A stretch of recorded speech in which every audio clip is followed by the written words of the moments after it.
Pourquoi vous les aimez bien, Isseram? Alors, Isseram, on en avait parlé, souvenez-vous, c'était en début d'année, il y avait déjà une actualité. Là, ils viennent de boucler un placement privé, ils ont levé 3,5 millions d'euros, c'est pas considérable, mais pour une petite société comme ça qui n'a pas un gros cash burn, qui un peu de chiffre d'affaires même, qui a un petit peu de chiffre d'affaires et qui arrive à contrôler ses dépenses R&D, c'est une enveloppe intéressante qui leur donne 2 à 3 ans d'autonomie financière. Et qu'est-ce qu'ils vont faire de cet argent, Pierre-Louis? Alors, qu'est-ce qu'ils vont faire de cet argent? C'est la question qu'il fallait me poser. En fait, ils viennent d'obtenir le marquage CE, donc l'autorisation commerciale pour leur implant. Ils développent des implants avec une céramique très innovante. Donc là, c'est un implant de sternum, un implant de grande taille. Ils le lancent sur le marché, ils ont des distributeurs.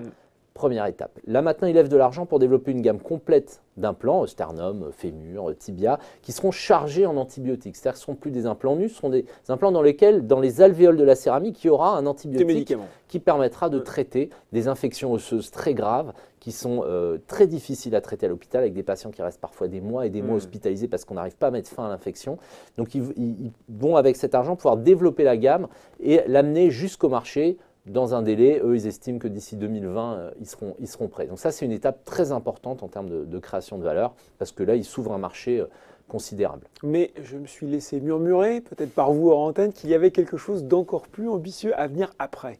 Effectivement, là, chez Isseram, il y a vraiment une histoire qui se déroule, qui est tout à fait intéressante. On a ce premier produit innovant qui est commercialisé maintenant.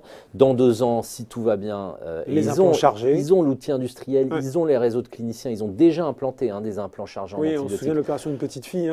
Voilà, donc on n'est pas sur de la science-fiction, on est quand même sur quelque chose qui peut se passer assez vite avec des besoins capitalistiques relativement réduits pour avoir cette gamme en 2 ans.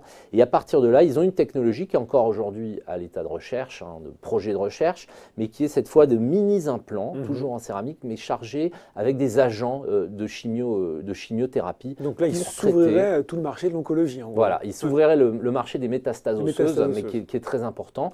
Donc voilà, on a, si vous voulez, on peut se dire d'ici 2020, ils valorisent quelque chose, une plateforme qu'ils vont peut-être licencier, qui vont peut-être exploiter avec un partenaire industriel, dégager des moyens pour aller vers une indication où il y a un potentiel de création de valeur qui est peut-être 10 fois supérieur, qui est celui des métastases osseuses, avec une technologie différente, des mini-implants qu'on viendrait placer au plus près des métastases pour un traitement ultra ciblé. Mais bon, là, toujours la même technologie, c'est-à-dire utiliser cette céramique magique. Et voilà, donc là, on a vraiment un déroulé qui est très intéressant d'un point de vue boursier, avec pas forcément des besoins financiers énormes. Eh bien voilà, c'est dit, c'était le coup de cœur de Pierre-Louis Germain. Tout de suite, on passe à l'interview.